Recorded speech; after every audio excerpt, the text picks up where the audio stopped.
Good morning to all of you. Today we are continuing our topic supervision पर्यवेक्षण। BA first year के first paper का ये topic है और कल भी हमने इसके बारे में चर्चा की थी। पर्यवेक्षण सुपरविजन देखने की उच्च शक्ति, संगठन में नीतियों, कानूनों और योजनाओं के निर्माण करना जहाँ एक महत्वपूर्ण कार्य है, वहीं उससे भी अधिक महत्वपूर्ण और जटिल कार्य है उनको चलाना और उनको नियंत्रित करना। हमने इसके अर्थ, परिभाषा पर चर्चा की थी और हम उसके बाद पर्यवेक्षक की टेक्निक्स पर बात कर रहे थे और एक पर हम चर्चा कर चुके थे, पूर्व स्वीकृति। दूसरी बात हम करेंगे सेवा और मानकों का प्रवर्तन यानी मानकीकरण, उसको मानक निर्धारित करना कि शीर्ष प्रबंधक द्वारा अभिकरण में संचालित होने वाली सेवाओं या कार्यों का लक्ष्य व स्तर निर्धारित करना मानकीकरण कहलाता है। तो श्रेष्ठतर प्राधिकार अधीनस्थ एजेंसियों को कार्य पूरा करने के लिए कुछ लक्ष्य देता है। ऐसे सेवा मानक यह सुनिश्चित करने के लिए जरूरी है कि काम करने वाली एजेंसियां द्वारा काम सही ढंग से किया जा रहा है या नहीं, और यह इससे जांचना भी आसान हो जाता है कि कोई कार्मिक या इकाई निर्धारित मानक के अनुसार कार्य कर रही है या नहीं। चूँकि पर्यवेक्षक के पास एक मापदंड होता है, अतः कार्यकुशलता तथा निष्पादन सरलता से उसका मूल्यांकन किया जा सकता है। हम उदाहरण लें कि यदि किसी टाइपिस्ट को या कंप्यूटर ऑपरेटर को प्रतिदिन पृष्ठों की संख्या निर्धारित कर दी जाए या किसी अध्यापक कक्षा में अध्यापक के कार्य के मापन हेतु छात्रों की प्रगति निश्चित कर दी जाए, ये जो है ये स्तर हैं जो पर्यवेक्षण में सहायता करते हैं। तीसरा है कामों की बजट की सीमा यानी कार्य का बजट। पर्यवेक्षण की यह भी एक तकनीकी है। इस विधि से उच्च प्रबंधकों का निम्न स्तरीय इकाइयों पर सरलता से नियंत्रण हो जाता है। बजट अपने आप में नियंत्रण का एक प्रभावी हथियार है।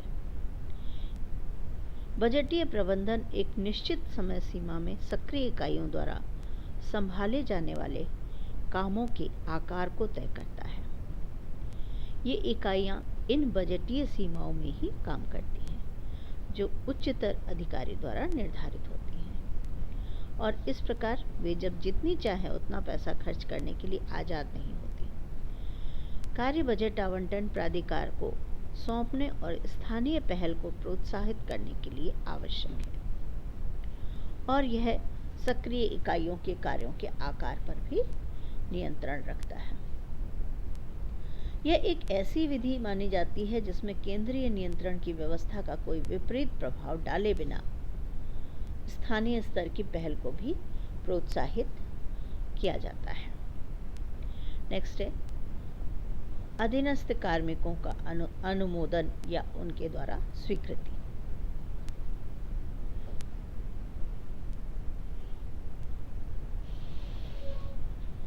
सरकारी अभिकरणों में कोई भी संस्था अपने समस्त प्रकार के कार्मिकों की भर्ती या नियुक्ति के क्रम में स्वतंत्रता प्राप्त नहीं रहती। कार्मिकों के चयन एवं नियुक्ति की स्वीकृति के अधिकार प्रायः उच्च स्तरीय सत्ता में निहित होते हैं। अधीनस्थ संगठनों पर नियंत्रण की इस विधि से अनावश्यक व्यय तथा पक्षपात पर अंकुश लगाया जा सकता है। कार्य संचालन से जुड़े संगठनों को केवल अधीनस्थ एवं निम्न स्तरीय कार्मिकों की भर्ती की स्वीकृति दी जाती है। अपने द्वारा की गई कुछ विशेष महत्वपूर्ण नियुक्तियों का पूर्व अनुमोदन करके उच्चतर प्राधिकार अधीनस्थ इकाइयों पर नियंत्रण करता है। अधिकांश उच्च स्तरीय एवं प्रशासनिक श्रेणी के पद केंद्रीय कार्मिक अभिकरणों जैसे कि आरपीएससी, यूपीएससी, स्टेट जो क्या बोलते हैं अपन चयन आयोग, उनके माध्यम से की जाती है। जो नियुक्तियां पदोन्नति या कार्मिक सेवा सुधार संबंधी आदेश अधीनस्थ संगठनों द्वारा दिए जाते हैं, उनकी स्वीकृति भी उच्च स्तर से ही की जाती है। प्रतिवेदन, कार्य प्रगति पर जवाब देने की व्यवस्था।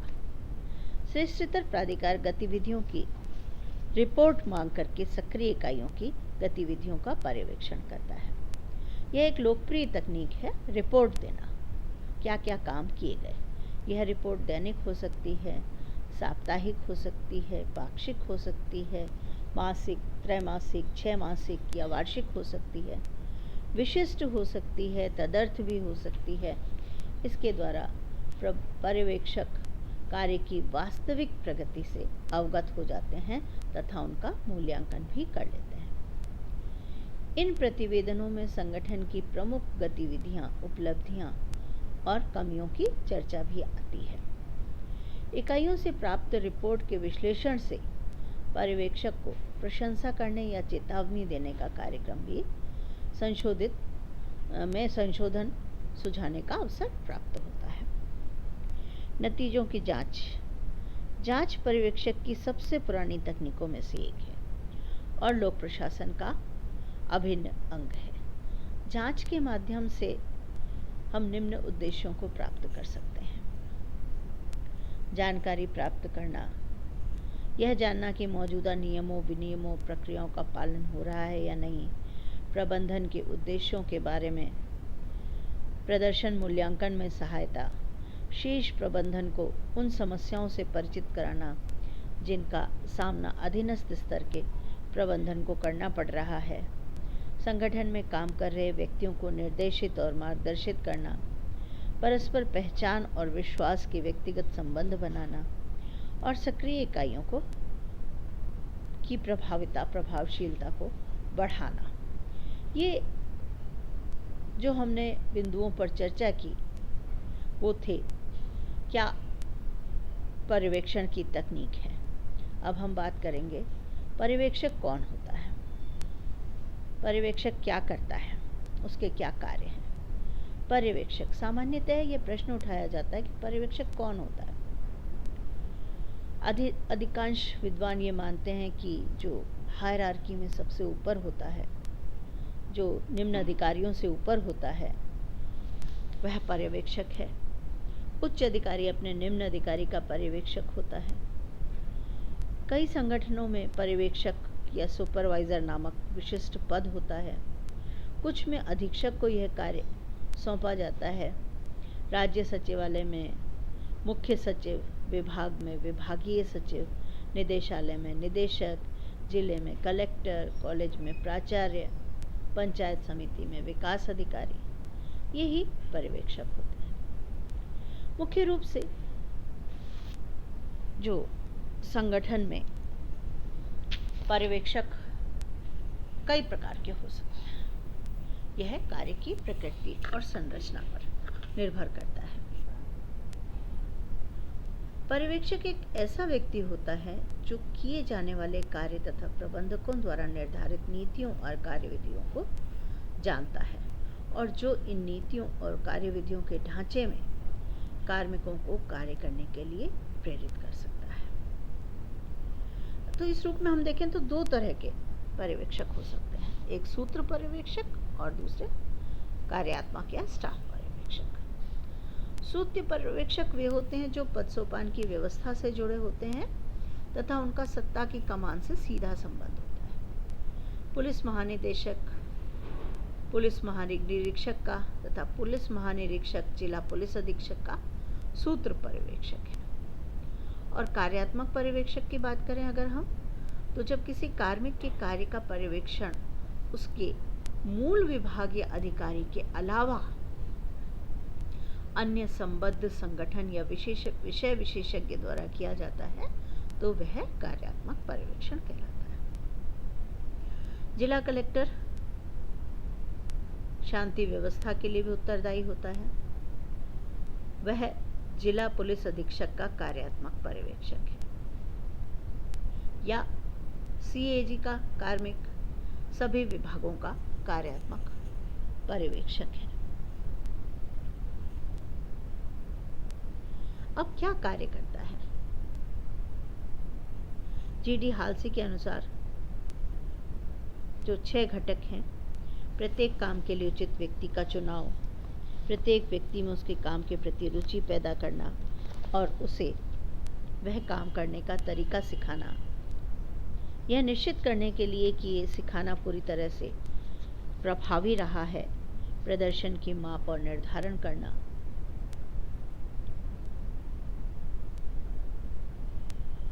जहाँ जरूरी हो वहाँ चीज़ों को दुरुस्त करना और कर्मचारियों को अधिक उपयुक्त काम पर स्थानांतरित करना या उन कामों को हटाना जिन पर वे अप्रभावी सिद्ध हुए हैं। जब भी प्रशंसा का मौका हो तो प्रशंसा करना और अच्छे काम पर इनाम देना। कार्य समूह में प्रत्येक व्यक्ति को सामंजस्यपूर्ण ढंग से बिठाना। निस्सन पर्यवेक्षक के 11 कर्तव्यों की बात करते हैं।